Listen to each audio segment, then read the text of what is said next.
Voilà, merci beaucoup. Les perspectives pour 2010, M. Baouri, alors? Les perspectives Pour 2019.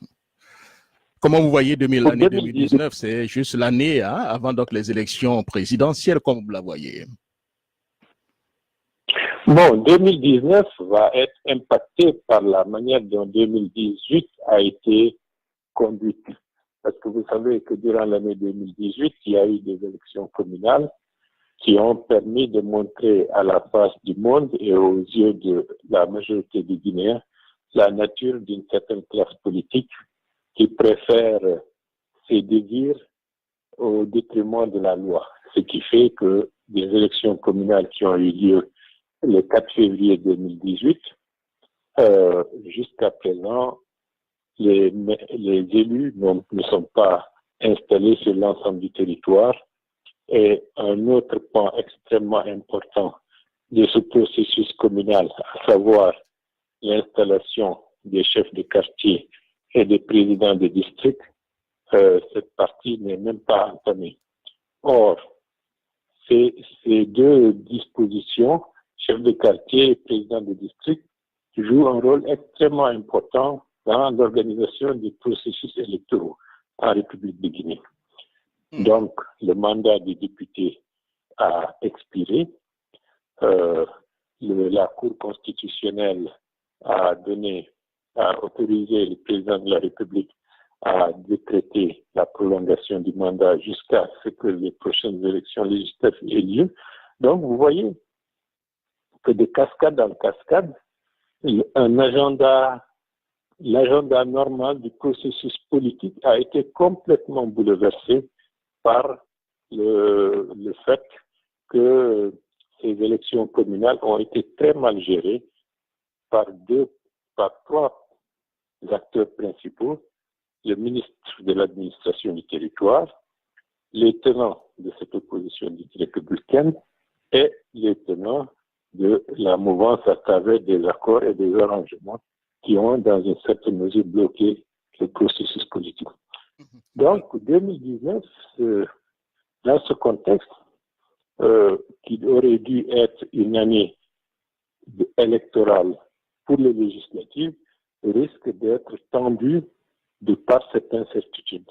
Mais j'espère que la sagesse et l'intelligence collective du Guinéen leur permettront, pendant cette période qui est un sursis, d'aller plus en profondeur pour assainir l'espace politique et faire émerger une autre catégorie d'hommes politiques et de femmes politiques plus à même d'aller dans le sens de dynamiques plus vertueuses, plus patriotes et plus tournées vers le service des populations. C'est l'espoir qu'on peut avoir, tout en sachant qu'il nous faut faire beaucoup d'efforts pour maintenir la stabilité de notre pays et faire en sorte de faire émerger un espoir, une offre politique plus attrayante, plus perspicace et plus à même de rassembler et de fédérer une majorité des Guinéens. Alors, est-ce qu'on peut dire que, M. Baouri, est-ce que vous êtes optimiste? Est-ce qu'on peut dire que 2019, c'est l'année de tous les dangers? Bon, vous savez, l'année 2019, c'est l'année de la clarification. C'est l'heure de vérité qui sonne. Vous savez, un monde fini, les 60 années d'indépendance avec une génération d'hommes politiques, avec des méthodes beaucoup plus tournées vers le culte de la violence, vers une certaine forme d'autoritarisme et une mauvaise gouvernance qui est le pendant de tous ces deux aspects que j'ai évoqués tout à l'heure. Ça, c'est un cycle qui n'a pas permis à la grande majorité de la population guinéenne d'exprimer sa fierté de manière enthousiaste en tant que Guinéen du fait d'une gouvernance qui n'a pas permis à la Guinée d'être à la hauteur des espoirs et des attentes que des générations d'Africains espéraient pour notre pays. Donc, c'est ça. Mais c'est aussi l'année 2019, c'est un autre début d'un autre cycle, et c'est cela qui est enthousiasmant. Un monde fini, un autre commence. Et le monde qui commence, nous devons le pétrir de telle manière qu'il soit porteur, disons, de chance, d'ouverture et en fait de faire émerger, de réveiller la Guinée qui traînait les pieds pour aller vers un cycle plus porteur, plus bénéfique et plus progressiste. Ça, j'en suis convaincu, je suis optimiste et c'est la raison pour laquelle je demande à la grande majorité des Guinéens, surtout aux plus jeunes, de se serrer la ceinture et de croire en l'avenir de leur pays. Merci beaucoup, M. Bahouri. Alors, vous n'êtes pas un millionnaire, hein, vous n'avez pas aussi puisé aussi dans les caisses de l'État. On se pose la question de savoir de quoi vit M. Bahouri. Comment vous vivez actuellement en Guinée, M. Bahouri? Bon, je vis avec, comme on dit, dignement. Je n'ai pas, grâce à Dieu, je n'ai pas volé. Je n'ai pas détourné des deniers publics pour avoir un trésor de guerre pour une activité politique. Et j'ai un vieux taco avec lequel je sillonne des villages et des campagnes. J'en suis très heureux. Vous savez, au temps du Christ, le Christ avait un âne, alors que d'autres avaient des cheveux. Donc, je ne me plains pas. Mais, ce qui est le plus important, on a une conviction forte, on a une détermination à toute épreuve et on croit à l'avenir de notre pays, ce qui fait que les désagréments, les moqueries, Bahouri a reçu 200 000 euros, Bahouri a reçu 1 million d'euros, Bahouri est pauvre, Bahouri ceci, tout ça. Au contraire, ça me fait plaisir parce qu'on ne dit pas que Bahouri a volé. Donc, le reste, ça va venir. Je suis sûr que de plus en plus, l'offre politique que nous sommes en train de mettre en avant permettra à des Guinéens qui sont désespérés, qui s'inquiètent, qui ont perdu le repère, de reprendre leur souffle, de reprendre l'espoir et se dire, eux aussi, il faut qu'ils apportent leur contribution et c'est cela qui nous permettra dans peu de temps d'avoir les moyens financiers, les moyens logistiques de notre politique parce que nous sommes dans cette direction et nous sommes en phase avec les attentes et les espoirs de millions de Guinéens et pourquoi pas au-delà. Est-ce qu'avec un peu de recul, M. Bahouri, est-ce que vous avez aujourd'hui des regrets? Est-ce que la manière dont vous avez réglé la crise au niveau donc de l'UFDG, est-ce que c'était donc la bonne, vous avez utilisé donc les bonnes méthodes? Est-ce que vous avez quand même quelques regrets, M. Bahouri? La crise de l'UFDG n'était pas réglée.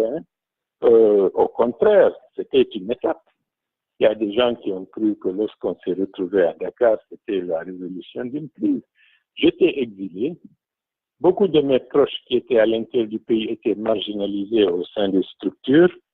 La meilleure politique à ce moment-là, c'était de faire en sorte qu'il y ait un pas en avant qui permettrait à mes proches qui étaient en marge de se réimpliquer dans les structures du parti. Et ce qui a été fait. Et ce qui a amené à ce qu'il y ait le congrès de manière consensuelle en juillet 2015. C'était la conditionnalité pour que l'UFDG puisse avoir un congrès consensuel en juillet 2015. Et ça, on l'a pu obtenir. C'était une étape. Maintenant, Bahouri est rentré d'exil. Il va de soi que les contradictions sont devenues beaucoup plus aiguës, avec l'exclusion, tentative d'assassinat, tentative d'intimidation, etc., avec tout ce que vous savez. Mais je n'insiste pas là-dessus parce que pour moi, ça c'est derrière moi. Malheureusement, quelqu'un est mort, le journaliste Mohamed Koula, paix à son âme. Je ne l'oublie pas et je ne l'oublierai jamais. Donc, il y a eu tout cela. Mais c'est maintenant que la crise de l'UFDG trouvera une solution ou pas. Parce que les contradictions ont atteint le paroxysme. Les limites de chaque dynamique est devenue plus nette aux yeux de l'opinion, aux yeux des militants. Et donc, ce n'est plus une vision théorique ou virtuelle, c'est des questions concrètes. Oui ou non, l'IFDG veut accéder au pouvoir.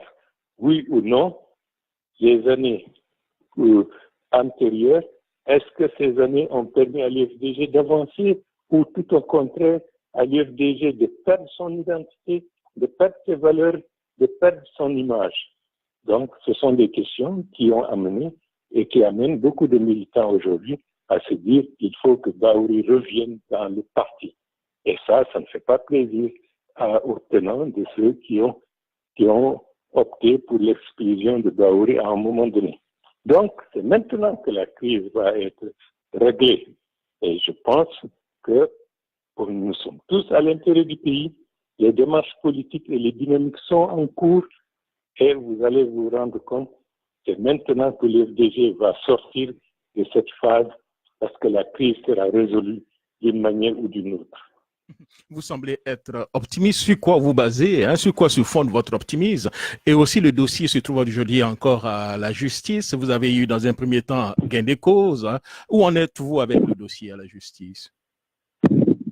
Bon, par rapport à l'exclusion, j'ai obtenu gain de cause, comme vous le rappelez, en première instance. L'autre partie a interjeté appel. Maintenant, la Cour d'appel de Conakry doit statuer sur la décision du tribunal en première instance. Dans les prochaines semaines, on va voir ce qu'il en fera. Mais ça, c'est un aspect, ça, c'est une question de droit. Il y a quelque chose de plus important, c'est le fait réel, la dynamique sur le terrain, l'attente et le besoin des militants. Ça, c'est beaucoup plus important.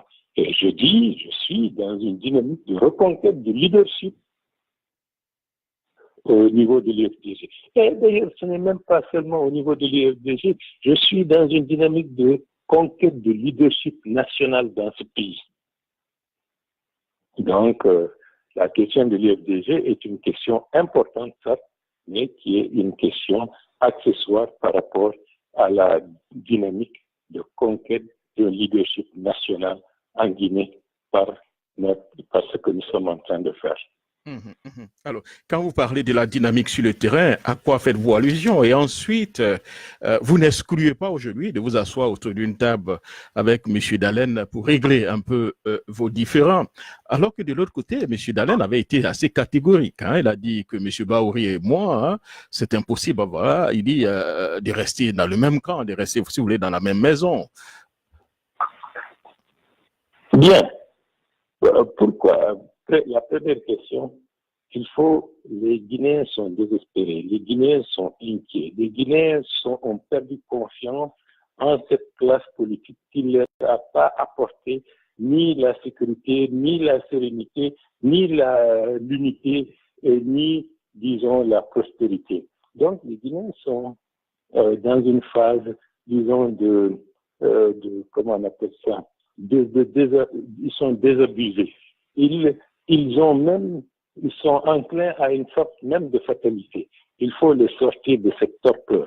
C'est la raison pour laquelle il faut une offre politique différente, constructive, dynamique, qui va vers les populations, pour les écouter, pour les faire réimpliquer et pour, avec la pratique, leur montrer que ce qui s'était passé n'était pas une fatalité et de plus en plus, il faut qu'ils fassent confiance à l'avenir et avoir des pratiques concrètes pour les faire mouvoir.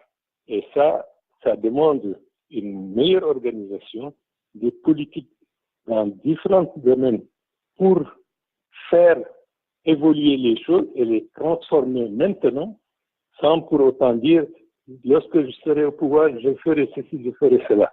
Il faut développer des idées, des politiques qui, aujourd'hui même, tout en étant sans une responsabilité élective majeure, d'amener les gens à se prendre en charge, à prendre leurs problèmes en charge et à trouver des solutions adaptées. Et ça, il y a des mécanismes, il y a des politiques, il y a des idées qui sont disponibles et il y a des institutions qui sont présentes dans le tissu politique du pays qui peuvent être utilisés avec intelligence, avec pragmatisme pour aller dans ce sens, pour lutter contre la pauvreté, pour lutter contre cette immigration clandestine qui amène une bonne partie de nos jeunes, c'est-à-dire les forces vives, à préférer quitter le pays et aller dans le désert ou dans la Méditerranée.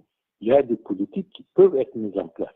Mais maintenant, ça demande des concertations, des rencontres et une mobilisation des Guinéens partout où ils se trouvent, surtout ceux qui sont à l'extérieur, parce que de ce point de vue, ils peuvent être les éléments les plus efficaces pour apporter leur know-how, pour apporter leur énergie, fédérer et mutualiser des ressources pour faire dans les localités d'ici, pour faire reculer la pauvreté, pour avoir des solutions pratiques à des problèmes qui affectent les populations ici. Il y a beaucoup de cas, je ne peux pas les citer toutes, mais je dis, si on veut, on peut. Et de ce point de vue-là, nous voulons, nous pouvons, mais pour que nous puissions agir, il faut qu'il y ait une concertation, il faut que les gens se mobilisent autrement au lieu de se mobiliser pour dire tel au pouvoir, ce sera la lune qui va descendre. Non, il faut se mobiliser pour transformer ici et maintenant leur environnement en mettant leur énergie ensemble. Et là, comme d'autres pays le font, on peut mettre nos expériences en commun et les partager pour que les gens puissent agir plus efficacement. Ça, c'est pour dire que nous pouvons, sans pour autant dire on veut le pouvoir ou lorsque nous serons au pouvoir, on fera ceci. Maintenant, on peut faire des choses à travers les communes, à travers les districts, à travers les associations de ressortissants. Beaucoup de choses peuvent être faites. Et c'est là où je suis fortement désolé. Un parti mobilisé, structuré, bien implanté, peut, sans pour autant avoir le pouvoir suprême en tant que chef de l'État, peut, dans son environnement, transformer les réalités en faisant reculer la pauvreté, en induisant des mécanismes qui permettent aux populations d'aller de l'avant. Ça, c'est un aspect qui est extrêmement important. Et pour moi, c'est ça l'essentiel de la politique. Ce n'est pas pour dire tel et veut. Non, ça, c'est l'essentiel de la politique. Malheureusement, on y consacre peu de temps. On est dans des guerres inutiles et futiles pour des ambitions démesurées individuelles. Bon, ceci dit, Oui. par rapport à votre question, tendre la main, j'ai toujours dit que je suis de l'UFDG. Et je n'ai jamais dit autre chose. Deuxièmement, lorsqu'ils ont dit qu'ils ont exclu Baouri, j'ai porté plainte en bonne et due forme devant les tribunaux. J'ai obtenu gain de cause. Le tribunal a indiqué que la décision d'exclusion de Baouri est illégale puisque non conforme au statut, au règlement intérieur, au principe de ce parti. Donc, c'est caduc. L'autre bord a interjeté appel. Donc, on attend la procédure. Donc, c'est parce que je suis de l'UFDG que j'ai fait cette procédure. J'ai la patience. Ça fait 2 ans maintenant, presque moins d'1 mois, que le tribunal m'a donné raison. Et j'attends patiemment parce que je sais, au bout du compte, j'obtiendrai gain de cause par rapport à cette question. Donc, ceux qui disent qu'il faut que Baouri retourne, Baouri n'a jamais quitté l'UFDG. Ceux qui chantent Baouri exclu, mais Baouri n'a jamais quitté l'UFDG. Ça, c'est par rapport à la question. Maintenant, j'ai dit, malgré les tentatives d'assassinat, malgré tout ce que vous savez, j'ai dit je suis prêt à m'asseoir autour de la table avec Cellou Dalein pour envisager les voies et moyens de régler l'avenir de l'UFDG. Parce que je sais que tôt ou tard, on va finir par s'asseoir autour d'une table pour trouver des solutions de sortie de crise. Et là, ce que j'ai dit, je le répète aujourd'hui, et je suis disposé à le faire dans une dynamique pour régler définitivement les crises que nous connaissons à l'heure actuelle au niveau de l'UFDG. prise de leadership, orientation politique, patrimoine du parti, et faire émerger des hommes et des femmes susceptibles de restaurer une image positive de l'UFDG aux yeux de l'opinion nationale et aux yeux de l'opinion internationale. Et là, je suis tout à fait disposé à aller dans ce sens. Et là, cela veut dire que nous irons jusqu'au bout et ne serons pas des solutions de demi-mesure. Parce que l'enjeu fondamental est d'avoir une IFDG qui gagne, une IFDG qui rassemble, une IFDG qui rassure, une IFDG qui peut permettre à l'écrasante majorité de la population guinéenne de savoir que l'avenir, avec elle, il y a un espoir pour l'avenir. Ça, il faut changer radicalement de politique par rapport à ce que nous sommes en train de constater aujourd'hui. Mais je suis optimiste et le combat continue.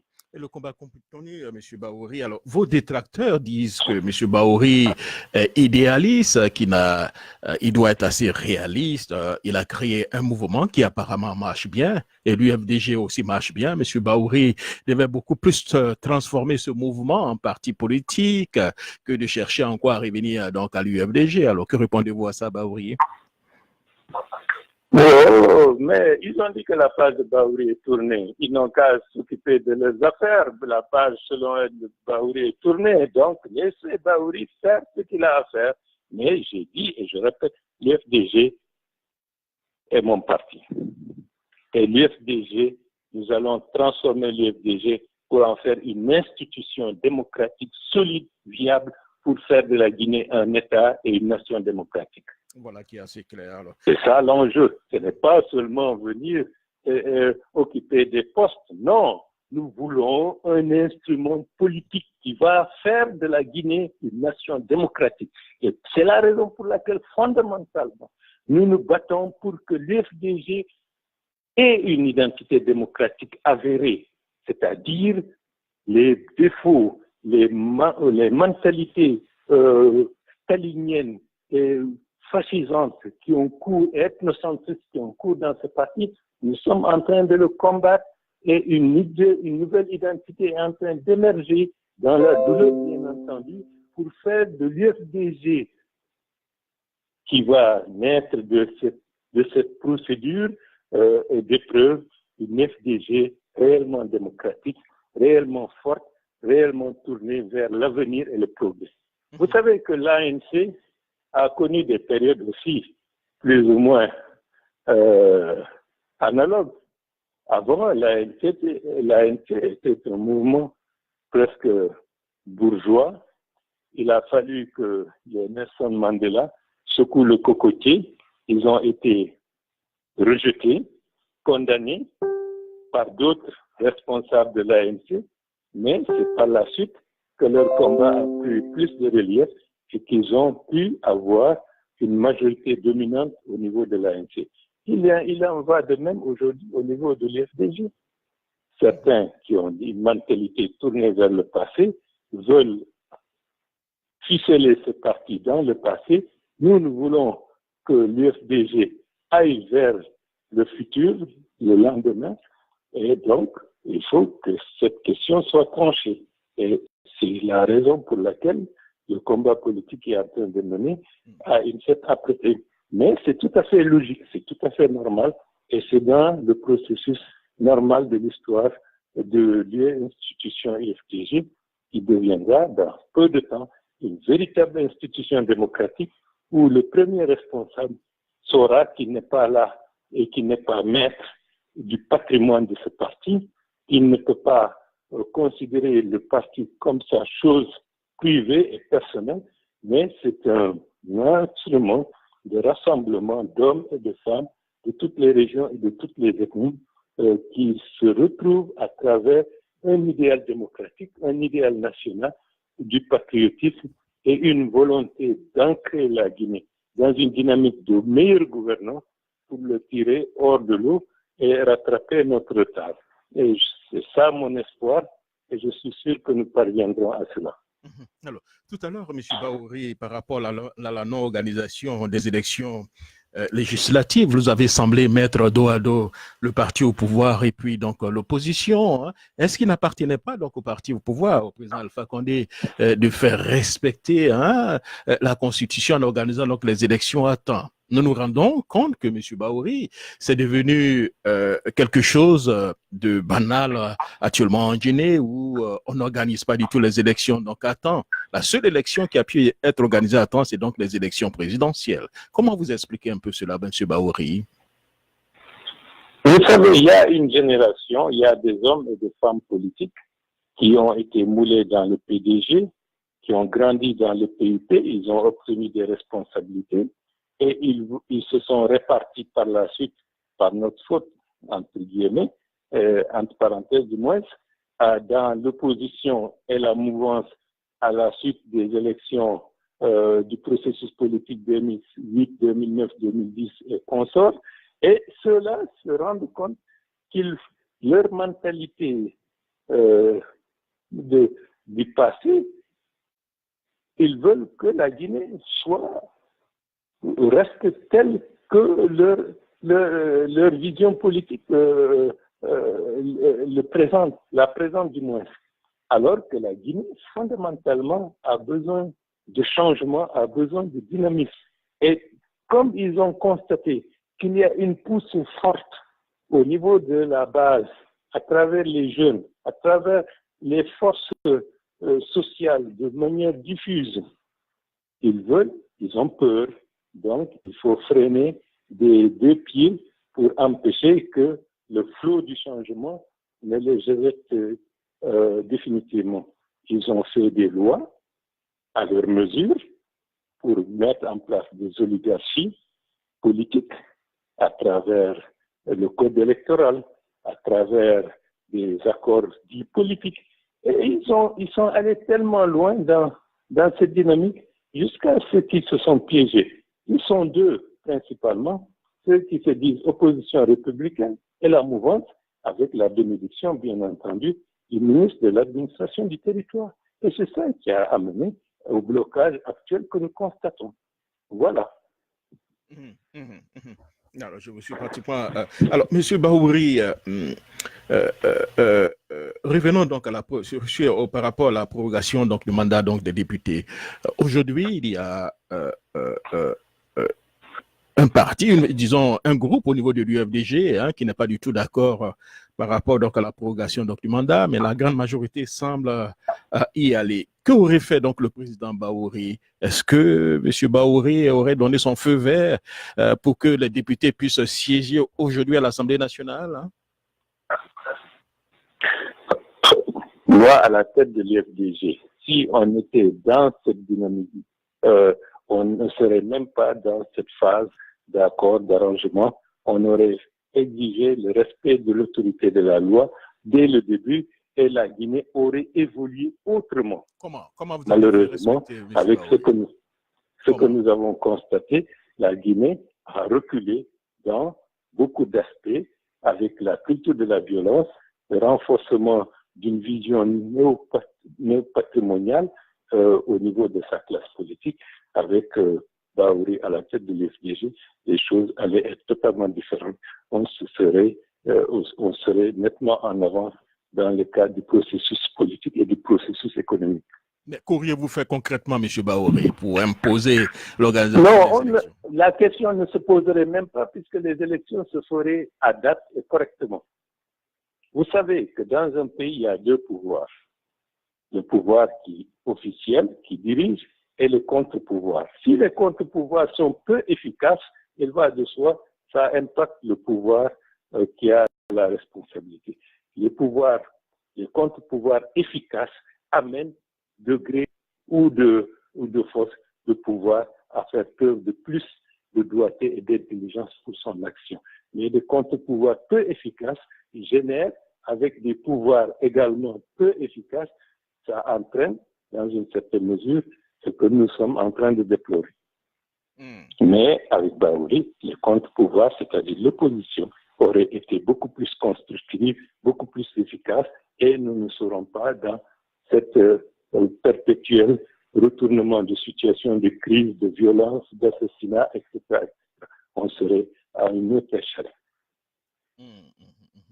D'accord. Monsieur Baouri, revenons juste aux questions aussi donc de la CENI, la réforme au niveau de la CENI, la recomposition de la CENI. Nous sommes partis donc de 25 à 17 et aujourd'hui nous connaissons pratiquement un peu les membres. Est-ce qu'il y a du nouveau? Est-ce que quelque chose a changé à Monsieur Baouri? Ou bien c'est un éternel recommencement? Quelque chose. Non, quelque chose a fondamentalement changé. C'est-à-dire, qu'est-ce qui a réellement changé? Ce n'est pas le nombre. De 25, on est arrivé à 17. Mais ils ont changé quelque chose de manière subtile en votant une nouvelle loi de la CENI qui ampute l'indépendance constitutionnelle de la CENI. C'est-à-dire? Je m'explique. Voilà. Lorsque vous enlevez à la CENI la capacité de gérer ses moyens, les moyens pour le processus électoral, et vous confiez cela au ministère de l'administration du territoire, à partir de ce moment-là, vous avez empiété sur l'indépendance constitutionnelle. L'indépendance constitutionnelle, ce n'est pas des 20 mots qu'on prononce comme ça. Cela veut dire que les moyens humains, les moyens logistiques, les moyens financiers, les moyens politiques et institutionnels sont tous condensés au sein de la CENI afin qu'elle soit en mesure d'alpha jusqu'à oméga, de gérer l'ensemble du processus électoral. Mais si elle n'a pas la main mise sur ses moyens, c'est-à-dire pour l'achat de certains moyens logistiques et autres, il va de soi qu'elle n'est plus indépendante. Et là, la nouvelle loi, votée par ceux qui se disent opposition et par ceux qui se disent mouvance, ils ont violé un élément extrêmement important qui est d'ordre constitutionnel. La Cour constitutionnelle aurait dû amender cet aspect de la loi, mais comme ce qui intéresse un certain nombre de personnages, c'est l'argent. Ce n'est pas l'organisation d'un vrai processus. C'est comment gérer l'argent et avoir les marchés pour arrondir et renflouer leur caisse ou leur trésor de guerre. Voilà ce qui a été fait à travers la nouvelle loi sur la CENI. Maintenant, les disputes sur le nombre de postes, ça c'est accessoire. Donc vous ne croyez plus donc à l'indépendance totale donc, de cette CENI, hein? C'est bien cela, M. Baouri. Non, les faits parlent d'eux-mêmes. Les faits parlent d'eux-mêmes. C'est l'argent qui intéresse un certain nombre de personnages. Donc, on enlève les moyens financiers à la CENI et on est l'organisme à travers le ministère de l'administration du territoire qui va gérer l'achat des moyens logistiques, des moyens informatiques, etc., etc. Donc, vous voyez, de ce point de vue, la CENI n'est pas indépendante constitutionnellement. Et ça, c'est sur le plan juridique une entorse grave. Et ceux qui se disent opposition républicaine et ceux qui se disent mouvance, qui se sont donné la main à travers d'accords politiques pour ficeler une CENI qui n'est plus une CENI constitutionnellement indépendante. Alors, M. Baouri, avec tout ce que vous savez, est-ce que vous pensez que la CENI a aujourd'hui les moyens pour organiser des élections? Quand je parle des moyens, moyens financiers, les moyens techniques d'organiser une élection cette année et pourquoi pas même un référendum, M. Baouri? Non, je ne suis pas. Vous savez, derrière une élection, il y a les moyens financiers dégagés par le budget national.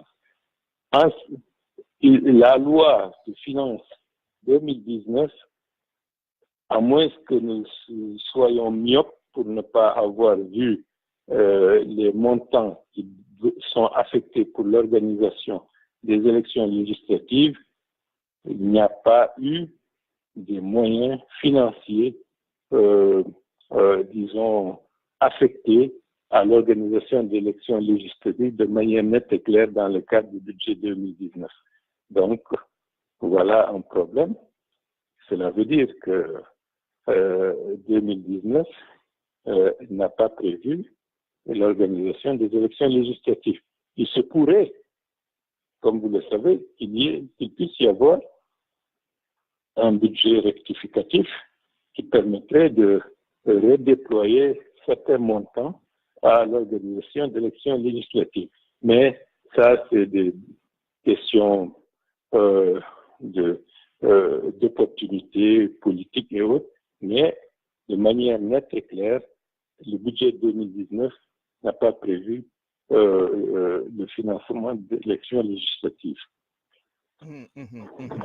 Donc, on peut conclure qu'il y a de fortes chances qu'aucune élection ne soit donc organisée cette année.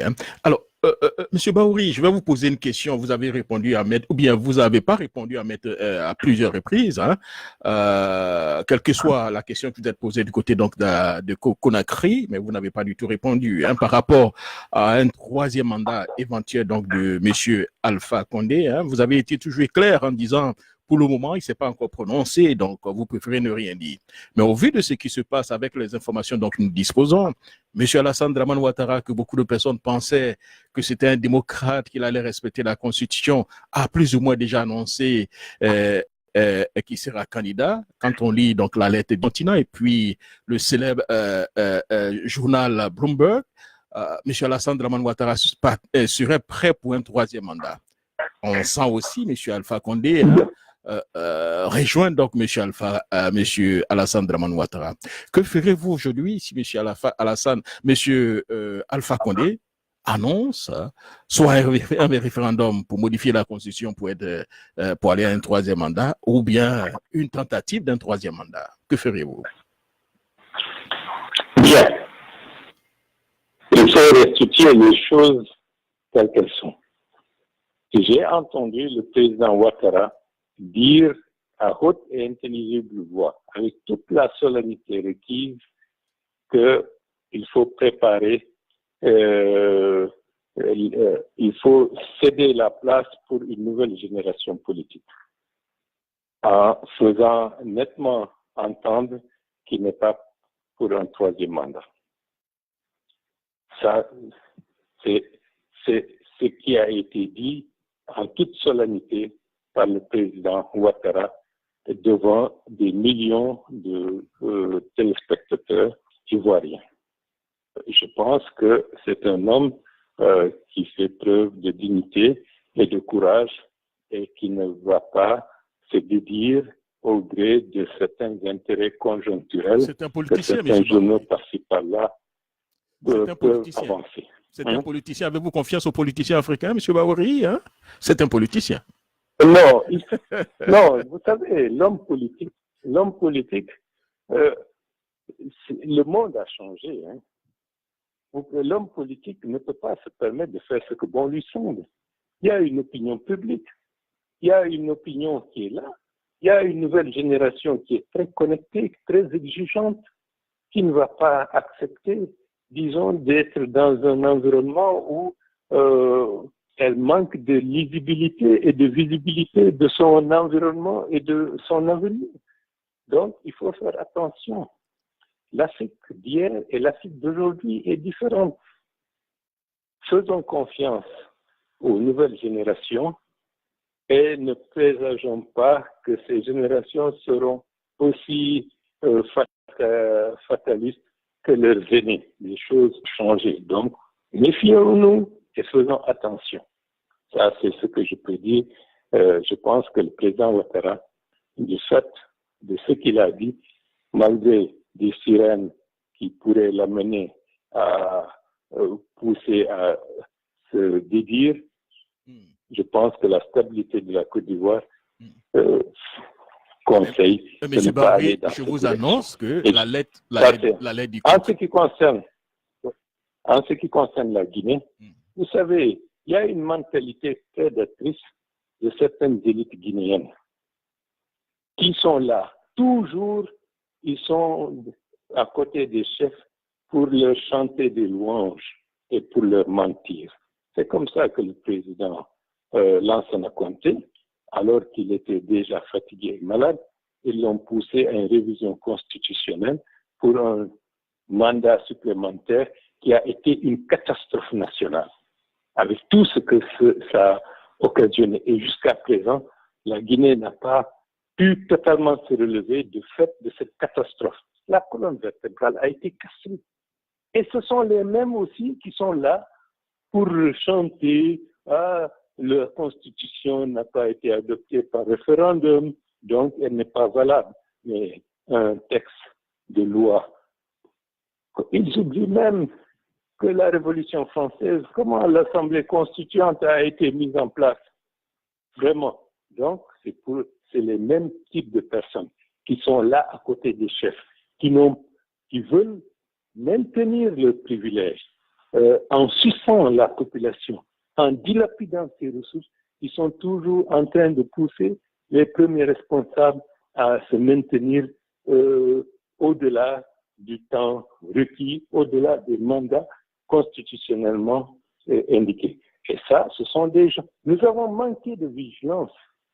Nous avons raté l'expérience 2005, 2006, 2007. Et pour cela, on a encore la répétition de ces mêmes phénomènes, de ces mêmes personnes qui ont été éjectées, rejetées par l'écrasante majorité de la population durant cette période, qui ressurgissent pour nous dire des choses. J'ai dit et je répète qu'à haute intelligible voix, je souhaite que le président Alpha Condé, de par sa longue expérience politique de militant panafricaniste, fasse qu'il soit le premier président à faire qu'il puisse y avoir une alternance démocratique en Guinée de par les textes constitutionnels en vigueur.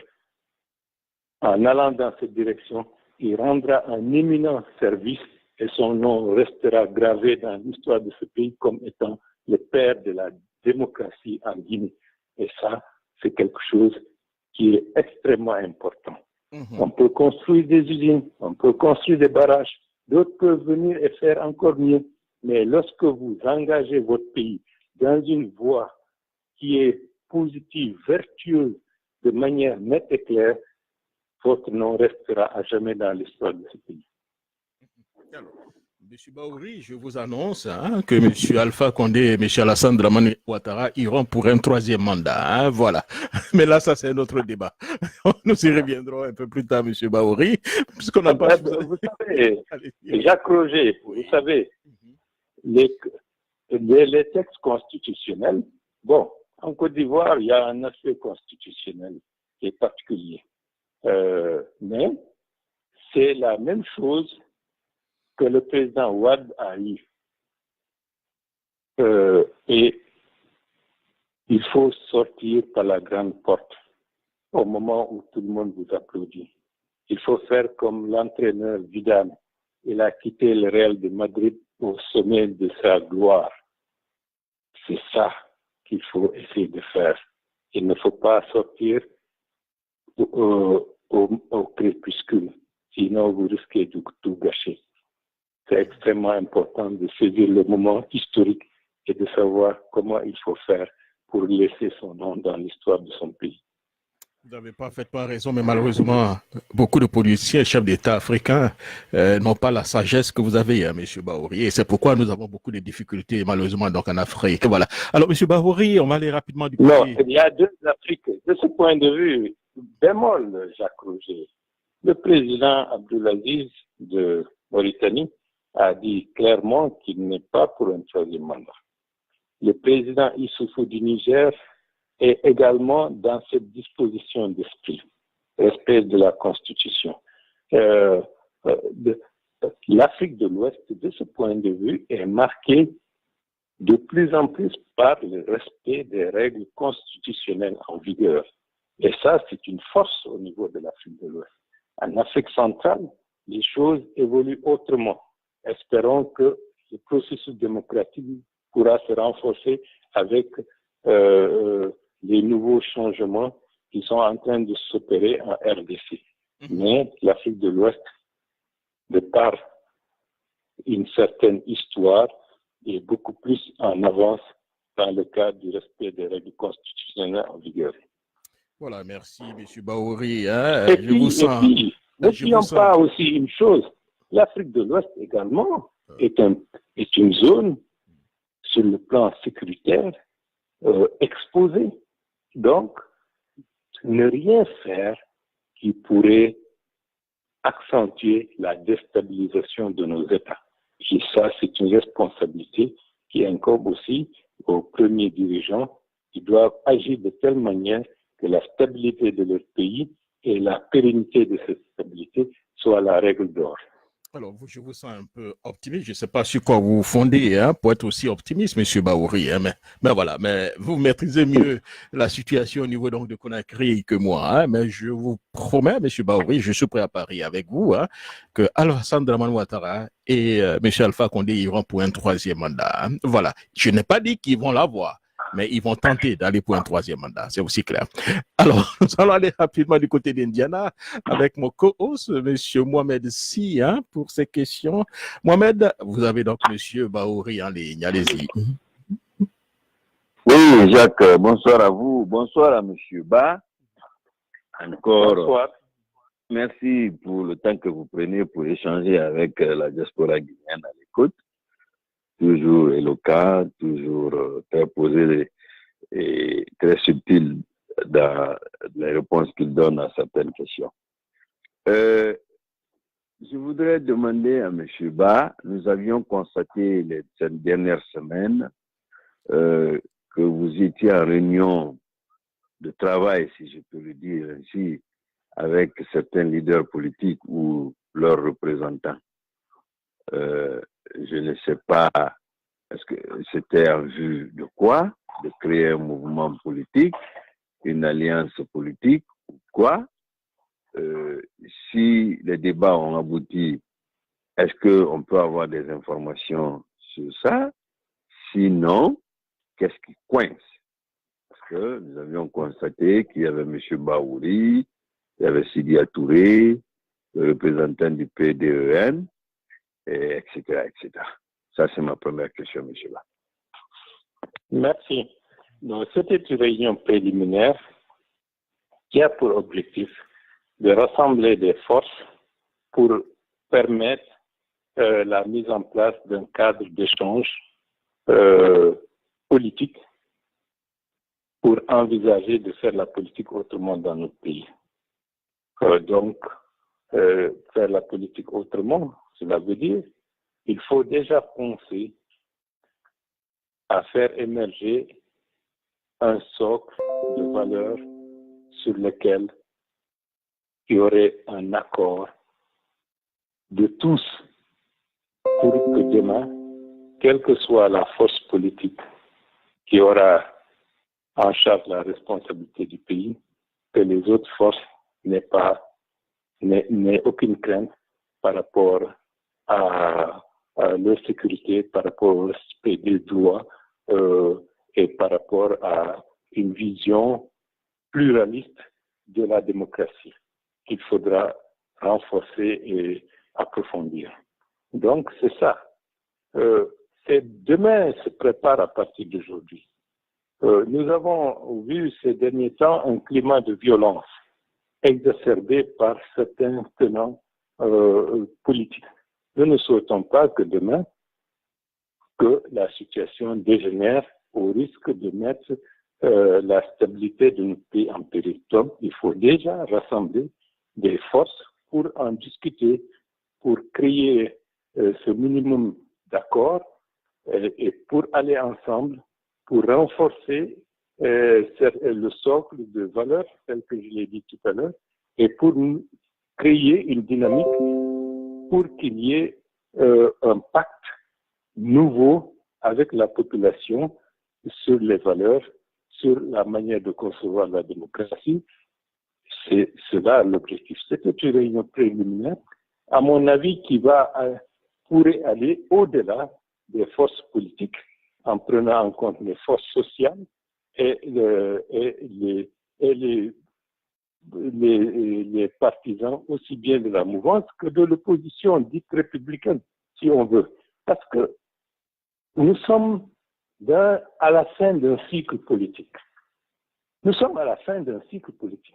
Les partis politiques ont 25, 26, 27 ans, presque plus d'un quart de siècle. le résultat est mitigé. Donc, il faut repartir sur de nouvelles bases. Et ces nouvelles bases, il faut qu'il y ait des hommes et des femmes qui se retrouvent pour en discuter et défricher le chemin pour que cela puisse être possible. C'est cela qui est en train de se faire. C'est comme ça que nous avions défriché le terrain en 2006, qui a accouché des forces vives nationales et qui a été la force motrice qui a permis de s'opposer à la dictature militaire du CNDD. Là aussi, nous sommes dans une dynamique avec des élections législatives et présidentielles prochaines qui vont modifier le paysage politique avec une autre recomposition. Et comme je l'ai dit, 60 années de colonisation, 60 années d'indépendance, nous nous plongeons vers un autre cycle politique qu'il faut construire et nous souhaitons que ce soit un cycle préparé, concerté, vertueux, démocratique et efficace. Mohamed. Monsieur Jacques, je peux? Oui, allez-y, oui, Mohamed. Oui, c'est bien que, Monsieur Ba, je comprends les objectifs que vous assignez dans ce nouveau mouvement que vous créez. C'est ce que les Guinéens, d'ailleurs, dans leur majorité, souhaitent, l'émergence d'une nouvelle classe politique guinéenne. Vous aviez tout à l'heure, dans vos explications, fait allusion à une éventuelle association, entre guillemets, avec toutes les forces sociales. Mon problème à ce niveau, c'est l'attitude que je qualifierais, si vous voulez, d'irresponsable de certaines associations de la société civile. Nous avons constaté, j'ai constaté personnellement, que beaucoup d'organisations de société civile aujourd'hui sont presque des mouvements politiques. C'est soit ils sont là pour défendre la mouvance présidentielle ou l'opposition dite républicaine. Je voudrais, en guise d'exemple, vous citer la démarche de mouvement qu'on appelle Balai citoyen, n'est-ce pas, qui est là à porter plainte contre tout le monde et qui n'aboutit pratiquement à rien. Et c'est juste, si vous voulez, du feu de paille, histoire d'attirer l'attention sur soi pour peut-être bénéficier d'éventuels budgets de fonctionnement, etc., etc. Alors, je souhaite que, au niveau du mouvement que vous voulez créer, que vous fassiez très attention à l'adhésion de certains mouvements de ce genre, n'est-ce pas? Vous avez constaté, M. Ba, vous vivez en Guinée. Récemment, le gouvernement a procédé à la réduction du prix du carburant de 500 francs. C'est vrai que de par le niveau de vie, etc., on peut considérer cela comme pratiquement insignifiant, mais je n'avais pas apprécié positivement, en tout cas, la démarche des forces sociales qui consistait à organiser des manifestations pour demander, pour exiger du gouvernement l'obtention peut-être de plus de 500 francs de réduction. Je n'ai pas trouvé cette démarche vraiment adéquate compte tenu de la situation très tendue en République de Guinée. De mon point de vue, ce mouvement aurait dû peut-être chercher à rencontrer le gouvernement pour savoir les raisons qui amènent le gouvernement à ne diminuer que de 500 au lieu de 1000 ou 2000 ou 3000. Participer justement, de mon point de vue en tout cas, participer à l'éducation des Guinéens, à la sensibilisation et à l'information. Mais quand vous voulez tout de suite aller dans la rue pour dire non, non, ça devient un mouvement politique. Alors, en personne avertie que je vous connais, je souhaite que vous teniez compte de beaucoup de ces aspects. Et pour terminer, je voudrais avoir votre avis justement sur comment ces mouvements sociaux-là fonctionnent, ces associations civiles et de sociétés civiles, etc. Et qu'est-ce que vous pourriez proposer comme alternative à ce genre de comportement? Je vous remercie. Bien. Vaste programme, mais la préoccupation, elle est légitime. Vous savez, c'est difficile de porter un jugement sur une association, sur une organisation et de décider ipso facto qu'elle ne peut pas participer. Il faut procéder, à mon avis, autrement. C'est construire des contre-pouvoirs efficaces. Et ça, c'est très important. Contre-pouvoir efficace, c'est-à-dire pourquoi on agit, pourquoi quelle revendication. Il faut que les gens aient un niveau culturel, un niveau politique et suffisant pour comprendre les réalités du monde et les réalités de leur propre pays. Sinon, ça devient, disons, de l'enfantillage et de l'irresponsabilité. C'est la raison pour laquelle il nous faut s'asseoir, mettre bas la terre, de la manière la plus large, pour engager une réflexion commune. Pourquoi la Guinée, 60 années d'indépendance, avec toutes les ressources minières, énergétiques, agricoles que ce pays a, nous ne parvenons pas à décoller. Nous ne parvenons pas à aller de l'avant. C'est qu'il y a un sérieux problème. C'est facile de dire c'est Alpha Condé, c'est facile de dire c'est Dadis, c'est Sekouba, c'est Sékou Touré, c'est Lansana Conté. C'est facile de dire que c'est la faute des premiers responsables. Bien entendu, ils ont une première responsabilité, mais c'est trop facile. 60 années et nous ne parvenons même pas à faire que notre pays, malgré tout ce qu'elle recèle de ressources, a décollé. C'est qu'il y a un problème. Et ce problème, il faut l'attaquer à la racine. Donc, comme ce n'est pas une réponse individuelle, c'est une réponse collective qui engage l'ensemble de la société, il faut que les gens acceptent de se retrouver, de discuter au-delà des clivages politiques, ethniques et religieux pour savoir pourquoi la Guinée a de la peine à bouger, a de la peine à avancer. Et ça, c'est extrêmement important. Pourquoi nous faisons preuve d'irresponsabilité dans nos prises de décision? Lorsque vous regardez ce qui se passe, parfois vous êtes ahuri. Regardez des chefs de partis qui sont à l'Assemblée, qui demandent à ce que la loi soit violée pour satisfaire leur désir. C'est inadmissible. Dans d'autres pays, ils seraient déjà disqualifiés. Mais en Guinée, on fait comme si c'était normal. L'État, tel qu'il est aujourd'hui, ne peut pas aller de l'avant.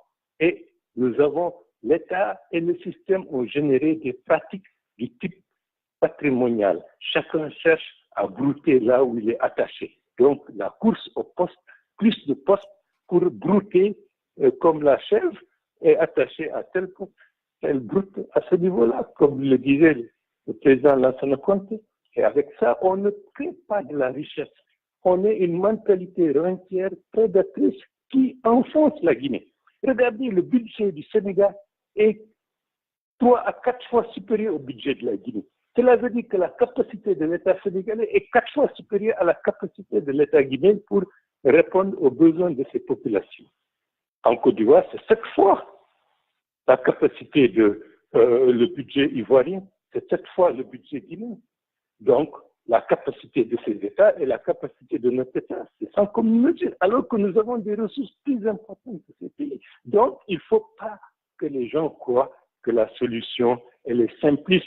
Il faut réfléchir, il faut se remettre en cause. Nous sommes responsables collectivement des maux qui gangrènent la Guinée. Dès que quelqu'un est nommé, il veut piocher dans les caisses de l'État pour remplir ses poches. Et pour avoir l'immunité, il distribue à gauche, à droite, pour créer un réseau de clientèle. C'est comme ça que les choses fonctionnent. Et avec ça, l'État ne pourra pas avancer et la pauvreté va s'amplifier. Et c'est à cela, en ce qui nous concerne, dans notre démarche que nous qualifions de constructive, nous appelons nos compatriotes, quel que soit l'endroit où ils se retrouvent, à accepter de se remettre en cause, à réfléchir ensemble, à mutualiser leurs efforts pour que nous puissions enfin trouver les voies et moyens de sortir notre pays d'une crise qui n'a que trop duré depuis 60 ans. Mais je dis cela tout en étant optimiste parce que les réalités nous amènent progressivement à sortir de cette situation. C'est là que je réponds indirectement à la question du comportement des gens que ce soit une association, un syndicat, un parti politique. C'est partout la même chose. Les gens veulent des postes. La voie la plus rapide, c'est être en politique et faire du boucan, prendre en otage l'État pour exiger des prébendes. Et c'est comme ça que ça fonctionne. Malheureusement, le pouvoir a encouragé cela. Si on avait fait respecter scrupuleusement les lois de la République, personne ne s'hasarderait à avoir ce comportement. Regardez les PA. Pendant tout ce temps, on a dit, répété N fois, la stabilité du pays. Il faut que la sécurité des populations riveraines au niveau de l'axe Hamdallah jusqu'à Cimenterie soit assurée. Il y avait une complaisance coupable. Il y avait des gens dans le gouvernement, dans l'opposition, qui voulaient que la situation soit toujours instable, peut-être pour effaroucher le chef de l'exécutif, pour qu'il donne de l'argent à tel parti, à tel par là, etc., etc. Donc, c'était devenu un fonds de commerce. Mais maintenant, depuis qu'il y a eu les PA, la sécurité et la tranquillité sont revenus au niveau de l'axe. On aurait pu économiser les vies humaines depuis très longtemps. On aurait pu économiser les crises. Mais pourquoi les gens en situation de responsabilité n'avaient pas pris ces mesures draconiennes pour assurer la sécurité des Guinéens au moins il le faut? Ce sont des questions qui nécessitent d'accepter que nous nous revoyons, que nous nous réinterrogeons et que nous sachions qu'il y a des gens qui ne veulent pas du tout que la Guinée avance, que la Guinée se construise pour des raisons que seuls savent. Et cela, il faut qu'ils soient démasqués, il faut qu'ils soient neutralisés pour que la Guinée puisse reprendre, pour prendre un élan qui lui permettra d'être construite pour l'intérêt de la majorité de nos compatriotes. Voilà ce que je peux dire tout en n'étant pas direct dans la réponse que j'ai apportée. Voilà. Comme vous savez le faire, d'ailleurs. Merci, Jacques. On peut passer aux auditeurs s'ils ont des questions. Voilà, nous allons prendre peut-être 2 ou 3 auditeurs. Monsieur Baouri peut certainement vous libérer. Il doit se fait très tard actuellement à Paris, à Conakry. Alors, nous allons prendre au moins 2 ou 3. Voilà, Conakry, effectivement, voilà. Nous allons prendre 3 auditeurs. On va aller du côté donc du bloc libéral avec Ibrahim Diallo. Allez-y directement, Ibrahim. Pas trop de commentaires. Allez-y pour votre question. Voilà.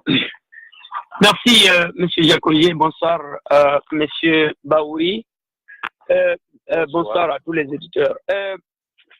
Monsieur Baouri, ma question c'est de savoir, parce que vous avez été gracié par le président Condé et beaucoup de sources disaient que il y avait beaucoup de choses derrière ça, comme votre parti politique, l'IFTG, est l'une des plus grandes formations politiques de la Guinée, donc il fallait créer un peu de la zizanie au sein du parti. C'est pourquoi vous avez gracié pour que vous reveniez, pour qu'il n'y ait pas, en tout cas, la paix et l'entente. Maintenant, aujourd'hui, je vous ai entendu parler de discussion, quelque chose que moi j'approuve très bien. Si vous renouez le dialogue et le contact avec Cellou Dalein Diallo, je sais que ça va solidifier l'opposition guinéenne, surtout votre parti. Maintenant, est-ce que vous ne craignez pas aujourd'hui que si cela, est-ce que ça ne va pas sonner mal à l'oreille du président Condé ou bien en tout cas des gens qui ne veulent que la déstabilisation de l'opposition? Si aujourd'hui vous décidez vraiment d'enterrer la hache de guerre avec Cellou Dalein pour se retourner à l'IFTG, est-ce que ça ne sera pas une crainte pour ne pas que M. Alpha Condé pense que cela va représenter la force qu'il a toujours eu à craindre, jusqu'à ce que certains d'ailleurs ont considéré que c'est à cause de ça qu'il y a eu votre déstabilisation au sein de l'IFTG, jusqu'à ce que vous avez été expulsé dans votre parti. Ça, c'est ma première question. Et juste un petit commentaire, Jacques. Je voulais juste dire, nous avions été représentés, le BEL, au sein de... Alors, merci, M. Ba. Allez-y, voilà, pour la question. Bien. Je pense que Modi Brahma a une mauvaise lecture de l'évolution de la période politique récente. C'est tout à fait normal que mes adversaires, embusqués au sein de l'UFDG, aient présenté le retour de Baouri comme une volonté de déstabilisation de l'UFDG, dont je suis le fondateur et le premier vice-président.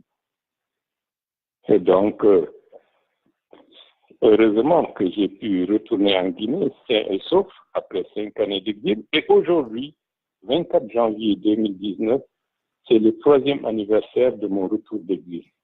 Et je remercie Dieu et je remercie au passage tous ceux et toutes celles qui m'ont accompagné durant les épreuves de l'exil et durant les épreuves que nous avons endurées ces 3 dernières années ici en Guinée. Tentative d'assassinat, intimidation, dénigrement, etc., etc. Mais grâce à Dieu, aujourd'hui, nous avons la tête haute et nous continuons notre combat.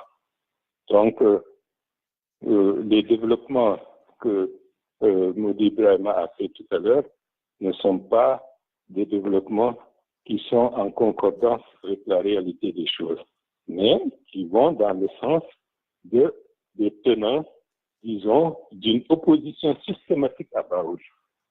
Donc, puisque le fondement n'est pas cohérent, correct, il va de soi que les développements qui ont suivi par la suite ne peuvent pas tenir. Voilà, merci beaucoup, Monsieur Baouri. On va prendre nos questions. Ils sont très nombreux, mais alors on va choisir, hein, voilà, pour essayer donc de filtrer un tout petit peu, j'allais dire, hein, et voilà, prendre quelques personnes et puis conclure. Alors, on va aller rapidement du côté donc du parti de Monsieur Sidia Touré, hein, voilà. Monsieur Aboubakar Diaby, allez-y pour votre question. Alors, Monsieur Aboubakar Diaby, bon, il ne nous suit pas. Alors, on va aller du côté de Monsieur Touré. Allez-y, Monsieur Touré, allez-y pour votre question. Alors, bonsoir, M. Ba. Bonsoir. Oui, alors, M. Ba, moi, je suis très content. Ça fait presque 2 mois depuis l'installation des PA. Dieu merci, nous ne assistons pas au cortège funèbre dans Célou. Allez-y à la question, très courageux là-dedans. Mais il me semble que certains cadres de l'UFDG, de l'opposition, ne sont pas contents. J'ai eu même à demander et qui me disent carrément oui, que ces morts-là servaient à salir le gouvernement. Mais ça m'a tellement dépassé, j'ai dit, je préfère que le prochain soit son propre fils ou bien son propre neveu. Et comment vous voyez avec cette accalmie-là, nous n'attendons plus de morts? Est-ce qu'on peut faire la politique sans créer des morts? Merci. Bien, merci M. Touré pour cette question.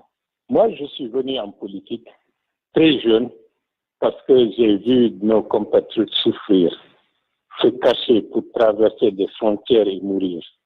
Je me souviens que ma mère qui avait traversé la frontière sénégalaise en 1972 pour rejoindre le Sénégal, nous racontait qu'elle avait vu des femmes qui étaient mortes et un bébé était en train de péter le sein de sa mère qui était morte depuis très longtemps. Ce sont des scènes qui marquent, ce sont des scènes que les Guinéens doivent, avec courage, reconnaître pour savoir que nous avons enduré beaucoup de choses dans ce pays, sans compter les tragédies récentes, 22 janvier 2007, 28 septembre 2009 et tant d'autres phénomènes et tragédies, Zogota et autres que le pays a enduré. Moi, je veux faire la politique pour que les gens vivent, que les gens soient heureux, que les gens puissent être fiers, construire quelque chose qui puisse transcender notre propre individualité. C'est la raison pour laquelle je suis en politique. C'est pour cela, dès après la disparition de Sékou Touré, je suis rentré avec d'autres pour créer l'organisation guinéenne pour la défense des droits de l'homme, pour défendre les droits de tous les citoyens guinéens sans discrimination et sans exclusion, etc., etc. Donc, moi, je suis heureux aujourd'hui que l'axe Et je pense que cette taxe sera l'axe de la prospérité dans les années à venir. Aujourd'hui, les populations qui sont tout au long de cette taxe se sentent tranquilles. Les activités économiques redémarrent. Les maisons qui étaient abandonnées petit à petit, il y a des gens qui osent pour venir maintenant louer et les occuper. Ça donne une certaine épargne à ceux qui les ont construits. Le soir, les femmes préparent du attiqué et puis la vie devient beaucoup plus vie conviviale et avec des activités génératrices de revenus pour des populations qui sont très souvent relativement démunies. C'est une excellente chose et c'est quelque chose de très important. Donc, ceux qui pensent qu'ils vont prospérer